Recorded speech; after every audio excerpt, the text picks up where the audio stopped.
আসসালামু আলাইকুম। এখন শুনবেন সংবাদ শিরোনাম। ইভিএম ও পলাতকদের প্রার্থিতা বাতিলের আরপিওর সংশোধনী উপদেষ্টা পরিষদে অনুমোদন, বিতর্কিতদের নির্বাচনী কার্যক্রম থেকে বিরত রাখা। দল এখনও নির্বাচন পেছানোর চেষ্টা করছে, অভিযোগ মির্জা ফখরুলের। কোন রাজনৈতিক দল এনসিপির ছাত্র সংগঠনের নাম বদলে হলো জাতীয় ছাত্র শক্তি। জুলাই সনদ বাস্তবায়নের রূপরেখা পরিষ্কার হলেই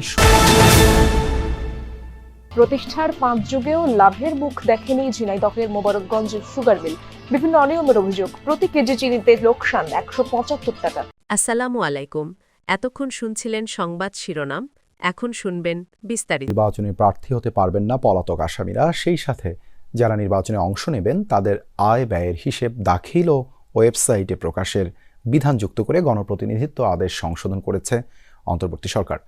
বিলুপ্ত হয়েছে ইভিএম, আইনশৃঙ্খলা বাহিনীতে যুক্ত হয়েছে সশস্ত্র বাহিনীকে সন্নিবেশের বিধান। এছাড়া আজ উপদেষ্টা পরিষদের বৈঠকে চূড়ান্ত অনুমোদন দেওয়া হয়েছে শ্রম আইন অ্যামেন্ডমেন্টের।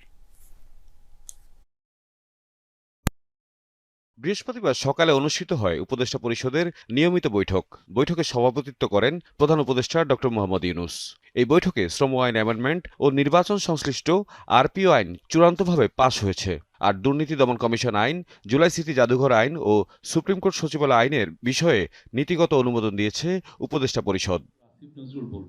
পরে বৈঠকের বিষয়ে রাজধানীর ফরেন সার্ভিস একাডেমিতে ব্রিফিং অনুষ্ঠিত হয়। এতে গণপ্রতিনিধিত্ব অধ্যাদেশ বা আরপিও সংশোধন আইনে কি যুক্ত হচ্ছে তা তুলে ধরেন আইন উপদেষ্টা।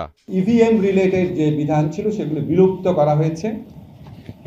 আইন শৃঙ্খলা রক্ষাকারী বাহিনীর যে ডেফিনেশন, সেখানে আর্মি, নেভি এবং এয়ারফোর্সকে ইনক্লুড করা হয়েছে। বিভিন্ন মামলাতে পলাতক ব্যক্তিরা ইলেকশন করতে পারবে না, সেটা ইনক্লুড করা হয়েছে। আর যারা ইলেকশন করবেন তাদের এফিডেভিটের মাধ্যমে দেশি বিদেশি সোর্স থেকে যত আয় আছে, সম্পত্তি আছে, সমস্ত কিছুর বিবরণ দিতে হবে। ভোট গণনার সময় কেন্দ্রে গণমাধ্যমের উপস্থিতি নিশ্চিতের বিধানও করা হয়েছে আরপিও সংশোধন আইনে। নো ভোটের একটা বিধান করা হয়েছে। যেই নির্বাচনে একজন প্রার্থী থাকবে, আপনাদের 2014 সনের ভুয়া ইলেকশনের স্মৃতি নিশ্চয় মনে আছে, 153টা না 54টা আসনে একজন প্রার্থী ছিল, সাধারণ নির্বাচন ছিল। এই ধরনের নির্বাচন যেন না হয়। একজন প্রার্থী থাকলে সেখানে যারা ভোটার আছে তারা না ভোট দিতে পারবে। যদি নির্বাচনী জোট হয়, জোটের অংশ হলেও দলের যে প্রতীক সেটাতে ইলেকশন করতে হবে, যাতে ভোটাররা ক্লিয়ার আইডিয়া পান যে কোন দলের।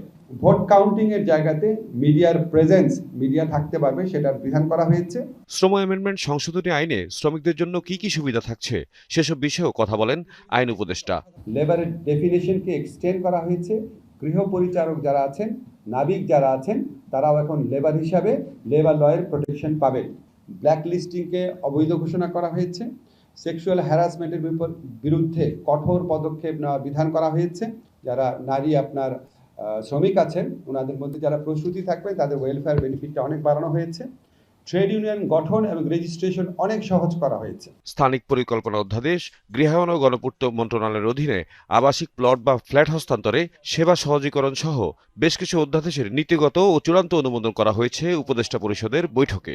একই সাথে নীতিগত অনুমোদন দেওয়া হয়েছে দুদক অর্ডিন্যান্সে। এতে কমিশনের সকল অফিসে স্পেশাল কোর্ট বসানোর বিধান রাখা হয়েছে। বাংলাদেশে অবস্থানকালে অন্য দেশে যদি কোনো দুর্নীতি করে সেটার বিচারও দুদকের মাধ্যমে, সেটার তদন্ত দুদকের মাধ্যমে করা যাবে। আর ওখানে জ্ঞাত আয়ের সংজ্ঞাতে বলা আছে, জ্ঞাত আয় মানে বৈধ আয়। তাওহিদ মিথুন, যমুনা নিউজ, ঢাকা। প্রশ্নবিদ্ধ এবং বিতর্কিত কোনো কর্মকর্তাকে ভোটে দায়িত্ব না দিতে নির্বাচন কমিশনকে আহ্বান জানিয়েছে বিএনপি। সিইসির সাথে বৈঠক শেষে দলটির স্থায়ী কমিটির সদস্য ডক্টর আব্দুল মঈন খান বলেন, সুষ্ঠু, সুন্দর ও নিরপেক্ষ ভোটের প্রশ্নে একমত ইসি এবং বিএনপি। পরে বিকেলে সিইসির সাথে সৌজন্য সাক্ষাৎ করেন বাংলাদেশে নিযুক্ত জার্মান রাষ্ট্রদূত। বলেন, আগামী নির্বাচনের মাধ্যমেই বাংলাদেশের গণতান্ত্রিক উত্তরণ ঘটবে। বৃহস্পতিবার নির্বাচন ভবনে প্রধান নির্বাচন কমিশনারের সাথে বৈঠক করে বিএনপির স্থায়ী কমিটির সদস্য ডক্টর আব্দুল মঈন খানের নেতৃত্বে 3 সদস্যের প্রতিনিধি দল। প্রায় 2 ঘন্টা বৈঠক শেষে মঈন খান জানান, গত 15 বছরে প্রশাসনকে দলীয়করণ করা হয়েছে। পূর্বে দায়িত্ব পালনকারী ভোট গ্রহণ কর্মকর্তাদের নিরপেক্ষতা নিয়ে প্রশ্ন তোলেন তিনি। 15 বছরে যাদের চরিত্র হনন করেছিল আওয়ামী লীগ স্বৈরাচারী, তারা 15 মাসে যে তারা সবকিছু সংশোধিত হয়ে যাবে, এতটা আশা করা আসলে বাস্তবতা নয়। কাজেই নির্বাচন কমিশনকে সতর্ক থাকতে হবে। জোট নিয়ে এখন কোনো সিদ্ধান্ত হয়নি উল্লেখ করে তিনি বলেন, ইসিকে নিরপেক্ষ নির্বাচন করতে অনুরোধ জানানো হয়েছে। গণতান্ত্রিক পদ্ধতিতে কোয়ালিশন কিন্তু একটি স্বীকৃত পন্থা, সারা বিশ্বেই এই প্রক্রিয়া চালু আছে। কাজে এটা এমন কোনো আশ্চর্য বিষয় নয়। এটা নির্বাচনী প্রাক নির্বাচনী সমঝোতা হয়, কোয়ালিশন হয়। আবার এটাও গণতান্ত্রিক প্রক্রিয়ার অনেক উদাহরণ রয়েছে যে নির্বাচন পরবর্তী কোয়ালিশনও হয়ে থাকে। পরে বিকেলে সিইসির সাথে সৌজন্য সাক্ষাৎ করেন বাংলাদেশে নিযুক্ত জার্মান রাষ্ট্রদূত রুডিগার লোটস। সাক্ষাৎ শেষে সাংবাদিকদের বলেন, বাংলাদেশ পৃথিবীর অন্যতম বৃহৎ নির্বাচন অনুষ্ঠিত করতে চলেছে। এর মাধ্যমে গণতান্ত্রিক জাতি হিসেবে নিজেদের প্রতিষ্ঠিত করবে তারা। বাংলাদেশ আগামী বছর সর্ববৃহৎ নির্বাচন আয়োজন করবে। 127 মিলিয়নেরও বেশি ভোটার নিজের গণতান্ত্রিক আকাঙ্ক্ষার বহিঃপ্রকাশ ঘটাবে এই নির্বাচনে। এর মাধ্যমে দক্ষিণ এশিয়া ও পৃথিবীর গণতান্ত্রিক দেশের তালিকায় নাম লেখাবে বাংলাদেশ। ইসিকে অপরিমেয় চ্যালেঞ্জ মোকাবিলা করতে হচ্ছে মন্তব্য করে কমিশনকে শুভকামনা জানান এই বিদেশি কূটনীতিক। তানফির মৌসুম, যমুনা নিউজ, ঢাকা। জুলাই সনদের আইনি ভিত্তির জন্য সংবিধান আদেশ জারির এখতিয়ার নেই প্রধান উপদেষ্টার, এমন মন্তব্য করে বিএনপি নেতা সালাউদ্দিন আহমদ বলেন, আবেগ দিয়ে রাষ্ট্র চললে তা ভবিষ্যতের জন্য ভালো উদাহরণ তৈরি করবে না। এ সময় একটি রাজনৈতিক দল জুলাই সনদে স্বাক্ষর করার সুযোগ খুঁজছে বলেও মন্তব্য করেন সালাউদ্দিন আহমদ। অপর এক অনুষ্ঠানে বিএনপি মহাসচিব মির্জা ফখরুল ইসলাম আলমগীর বলেছেন, কিছু রাজনৈতিক দল নির্বাচন পিছিয়ে দেওয়ার চেষ্টা করছে। 24 তারুণ্যের ভাবনায় শিক্ষা ও কর্মসংস্থান শীর্ষক আলোচনা সভার আয়োজন করে বিশ্ববিদ্যালয়ের শিক্ষকদের সংগঠন ইউট্যাপ। জাতীয় প্রেস ক্লাবে আয়োজিত আলোচনায় দেশের শিক্ষার মান ও গবেষণার সীমাবদ্ধতা নিয়ে আলোচনা করেন বক্তারা। সেই আলোচনায় যোগ দেন বিএনপি স্থায়ী কমিটির সদস্য সালাউদ্দিন আহমদও। উঠে আসে বুধবার প্রধান উপদেষ্টার সাথে জামায়াত এনসিপি নেতাদের সাক্ষাৎ প্রসঙ্গ। সমালোচনা করেন জুলাই সনদ ঘিরে আইন বহির্ভূত দাবি নিয়ে। কালকে বলতে শুনলাম এটা এক্সট্রা কনস্টিটিউশনাল অর্ডার করে এই সনদকে জারি করতে হবে এবং সেটা প্রধান উপদেষ্টাকে বলা হচ্ছে যে প্রধান উপদেষ্টা এটা জারি করতে পারেন।